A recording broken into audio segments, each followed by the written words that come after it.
Jaya's homely kitchen. ഇന്ന് നമുക്ക് മൈദ ഉപയോഗിച്ച് ഒരു സ്നാക്ക് തയ്യാറാക്കാം. കുറച്ച് ബിസ്ക്കറ്റിന്റെ ടെക്സ്ചർ പോലെ വരുന്ന ഒരു സ്വീറ്റ് ആണ്. നമുക്കത് വളരെ എളുപ്പത്തിൽ തന്നെ തയ്യാറാക്കി എടുക്കാം. നമുക്ക് ഓവന്റെ ആവശ്യമില്ല, എണ്ണയിൽ നമ്മൾ പൊരിച്ചെടുത്താണ് തയ്യാറാക്കുന്നത്. ഇതിന് വേണ്ട ഇൻഗ്രീഡിയൻസ് എന്തൊക്കെയാണെന്ന് നോക്കാം. ഞാനിവിടെ 1 കപ്പ് മൈദാമാവ് എടുത്തിട്ടുണ്ട്. അതിന് നമുക്ക് വേണ്ടത് 1/4 കപ്പ് പഞ്ചസാര, പിന്നെ ഒരു 1/4 കപ്പ് പാലെടുത്തിട്ടുണ്ട്. നമ്മളിത് മാവ് കുഴച്ച് നോക്കിയിട്ട് അഡ്ജസ്റ്റ് ചെയ്താണ് പാല് ചേർക്കുന്നത്. ഏകദേശം ഒരു 1/4 കപ്പ് എടുത്ത് വെച്ചിട്ടുണ്ട്. ഒരു 1/2 കപ്പിലും കുറച്ച് കൂടുതലായിട്ടായിരിക്കും നമുക്ക് വേണ്ടി വരുന്നത്. പിന്നെ ഒരു നുള്ള് ഉപ്പ് വേണം.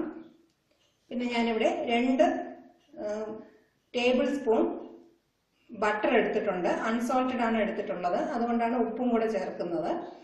സോൾട്ടഡ് ആണ് ഉപയോഗിക്കുന്നതെങ്കിൽ ഈ ഉപ്പ് പിന്നെ ചേർക്കേണ്ട ആവശ്യമില്ല. ബട്ടർ വീട്ടിലില്ല എങ്കിൽ ഇതേ അളവ് നെയ്യ് എടുത്ത് നമുക്കിത് തയ്യാറാക്കാം. ആദ്യം നമുക്ക് പഞ്ചസാര നന്നായിട്ടൊന്ന് പൊടിച്ചെടുക്കാം. പഞ്ചസാര നന്നായിട്ട് പൊടിച്ചെടുത്തിട്ടുണ്ട്. നമുക്ക് ഈ പഞ്ചസാരയും ബട്ടറും കൂടെ നന്നായിട്ടൊന്ന് മിക്സ് ചെയ്തെടുക്കാം. പഞ്ചസാരയും ബട്ടറും നമ്മളെടുത്ത് വെച്ചിട്ടുള്ള ഉപ്പും കൂടെ ചേർത്ത് നന്നായിട്ടൊന്ന് മിക്സ് ചെയ്തെടുക്കാം. പഞ്ചസാരയും ബട്ടറും ഉപ്പും കൂടെ നമുക്ക് നന്നായിട്ടൊന്ന് മിക്സ് ചെയ്തെടുക്കാം. ഇനി ഇതിൻ്റെ കൂടെ നമുക്ക് മൈദാമാവും കൂടെ ചേർത്ത് കൊടുക്കാം.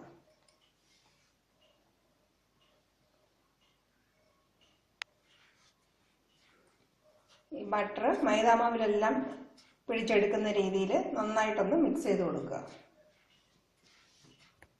ഇനി നമുക്ക് കുറച്ചായിട്ട് പാല് ചേർത്ത് കൊടുക്കാം. വളരെ കുറച്ചായിട്ട് വേണം ചേർത്ത് കൊടുക്കാൻ.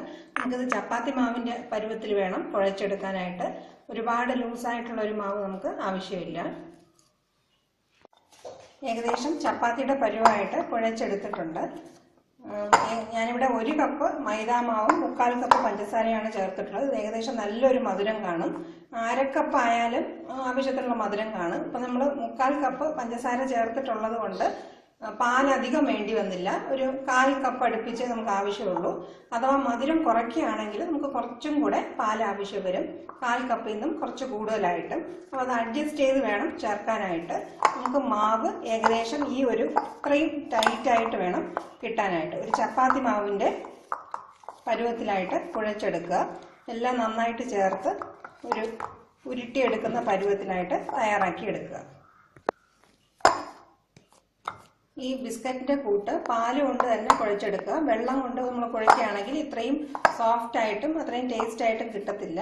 പാലിന്റെ അളവ് വളരെ ശ്രദ്ധിച്ച് വേണം ചേർക്കാനായിട്ട്. അഥവാ മാവ് കുഴയ്ക്കുമ്പോൾ ഒരുപാട് ലൂസായിട്ട് തോന്നുന്നെങ്കിൽ 1-2 ടീസ്പൂൺ മാവും കൂടെ ചേർത്ത് കുഴച്ചെടുക്കാവുന്നതാണ്. ഇനി നമുക്കിത് നന്നായിട്ടൊന്ന് ഉരുട്ടി 1/2 മണിക്കൂർ അടച്ചു വയ്ക്കാം. അതിനുശേഷം നമുക്കിത് തയ്യാറാക്കിയെടുക്കാം. മാവ് 1/2 മണിക്കൂർ കൊണ്ട് നന്നായിട്ട് സോഫ്റ്റ് ആയിട്ടുണ്ട്. ഇത് നമുക്കിനി പരത്തിയെടുക്കാം. ഇങ്ങനെ ചപ്പാത്തി പലകയിൽ വെച്ച് ഒന്ന് നന്നായിട്ടൊന്ന് സ്മൂത്ത് ചെയ്തെടുക്കാം. എന്നിട്ട് വലിയ ഉരുളകളായിട്ട് അതിൽ നിന്ന് മാറ്റിയെടുക്കാം. നന്നായിട്ടൊന്ന് നമുക്ക് സ്മൂത്താക്കി എടുക്കാം. എന്നിട്ട് നമുക്കിത് ചപ്പാത്തി പോലെ പരത്താം. ചപ്പാത്തി പോലെ അത്ര തിന്നാക്കണ്ട, നല്ല കട്ടിക്ക് വേണം ഇത് പരത്തിയെടുക്കാനായിട്ട്. പൊടി തൂകാതെ പരത്തിയെടുക്കാൻ പറ്റുന്നെങ്കിൽ അതാണ് നല്ലത്.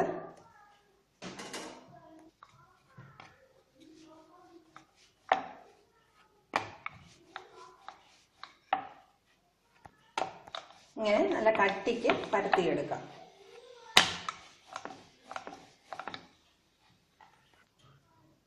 പ്രത്യേകിച്ച് ഷേപ്പൊന്നും നോക്കണ്ട. ഇങ്ങനെ കട്ടിക്ക് ചപ്പാത്തിക്കാളും കുറച്ചുകൂടെ കട്ടിയായിട്ട് പരത്തി എടുത്തിട്ട് നമുക്ക് എഡ്ജസ് എല്ലാം ഒന്ന് ട്രിം ചെയ്തെടുക്കാം.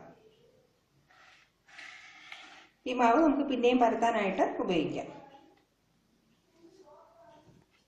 ഇനി നമുക്കിത് ഇങ്ങനെ കട്ട് ചെയ്ത് ചെറിയ സ്ക്വയർ പീസായിട്ട് കട്ട് ചെയ്തെടുക്കാം. ഡയമണ്ട് ഷേപ്പിൽ വേണമെങ്കിലും എടുക്കാം, ഓരോ ഷേപ്പിലും തയ്യാറാക്കി എടുക്കാം. ഏത് ഷേപ്പ് വേണം നമുക്ക് ഇഷ്ടമുള്ളത് തയ്യാറാക്കാം. നമുക്കിതിങ്ങനെ ചെറിയ പീസായിട്ട് കട്ട് ചെയ്ത് കൊടുക്കാം.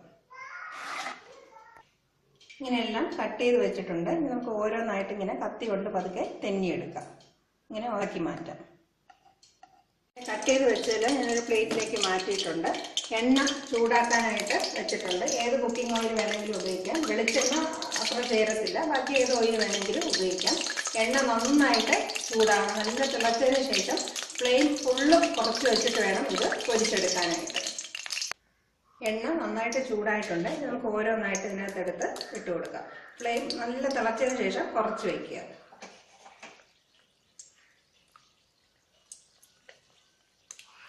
പെട്ടെന്ന് ഇട്ട് കൊടുക്കുക.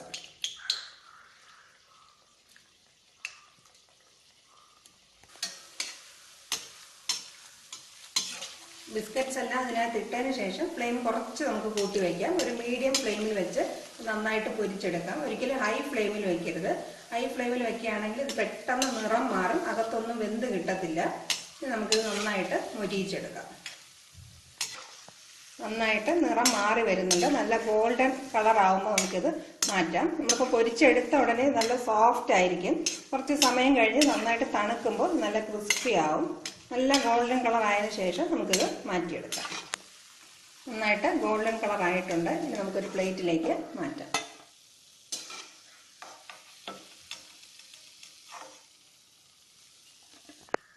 ബാക്കിയുള്ളതും നമുക്കിതുപോലെ പൊരിച്ചെടുക്കാം. വളരെ രുചികരമായ മൈദ ബിസ്ക്കറ്റ് തയ്യാറായി കഴിഞ്ഞു. ഇത് വളരെ ടേസ്റ്റിയാണ്. നമുക്ക് എളുപ്പത്തിൽ തന്നെ തയ്യാറാക്കിയെടുക്കാം. തയ്യാറാക്കുമ്പോൾ ശ്രദ്ധിക്കേണ്ട കാര്യം, നല്ല ഫ്രഷ് ആയിട്ടുള്ള ബട്ടർ തന്നെ ഉപയോഗിക്കുക. കുറച്ച് പുളി വരുന്ന ബട്ടർ ആയി കഴിഞ്ഞാൽ ഇത് പൊട്ടിപ്പോകാൻ ചാൻസ് ഉണ്ട്, പൊടിഞ്ഞു പോകാൻ ചാൻസ് ഉണ്ട്. അത് മാത്രം ശ്രദ്ധിച്ച് വളരെ ഫ്രഷ് ആയിട്ടുള്ള ഇൻഗ്രീഡിയൻസ് ഉപയോഗിച്ചത് തയ്യാറാക്കുക. ഈ റെസിപ്പി എല്ലാവർക്കും ഇഷ്ടപ്പെട്ട് കാണുമെന്ന് വിചാരിക്കുന്നു. ഇതിനെക്കുറിച്ചുള്ള കമൻസ് എനിക്ക് തീർച്ചയായിട്ടും അറിയിക്കുക. എൻ്റെ ചാനൽ സബ്സ്ക്രൈബ് ചെയ്യാനും മറക്കാതിരിക്കുക. Thank you for watching my video.